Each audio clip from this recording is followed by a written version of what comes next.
कुस्ती म्हणजे आपल्या मातीतली परंपरा आणि अमरावती जिल्ह्यातील कुस्तीगीरांना मिळणार आहे आधुनिक मॅट्सवर सराव करण्याची सुवर्ण संधी।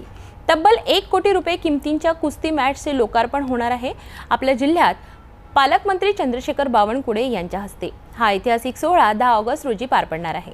अमरावती शहर जिल्हा कुस्ती संघटनेच्या वतीने 2024-25 च्या जिल्हा वार्षिक योजनेअंतर्गत पालकमंत्री चंद्रशेखर बावनकुळे यांच्या सहकार्याने तब्बल 14 कुस्ती मॅट्ससाठी मान्यता मिळाली आहे।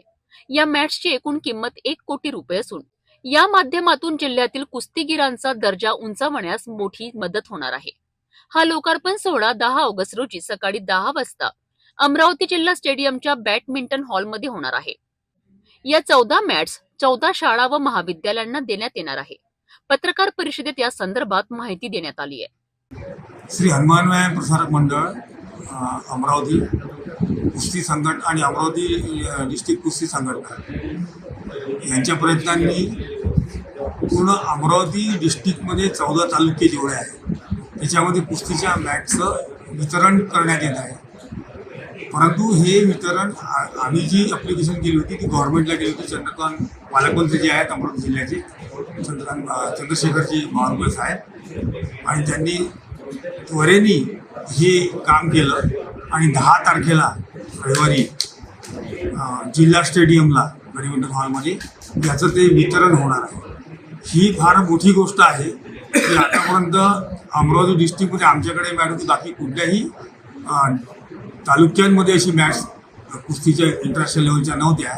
1 कोटीचं टोटल त्याचं किंमत आहे मॅटची आणि 14 तालुक्यांमध्येही वाटण्यात येत आहे। आणि या कार्यक्रमाला 10 तारखेच्या पूर्ण जिल्ह्याचे आमदार आणि खासदार बावनकुळे साहेब स्वतः आणि बाकीचे काही प्रतिष्ठित अमरावतीचे संघटनेचे आणि लोक तिथे सर्व हजर राहणार आहे। आपल्या सर्वांना विनंती आहे की आपण या कार्यक्रमाला हजर राहून खेळाडूंचा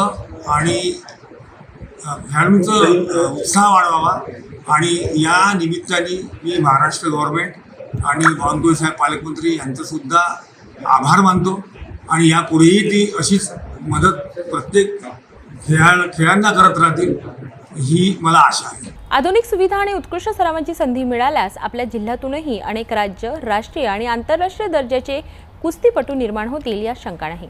आता या नव्या मॅट्सवरून पुढचा विजेता कोण ठरेल हे पाहणे औत्सुकाचे ठरेल।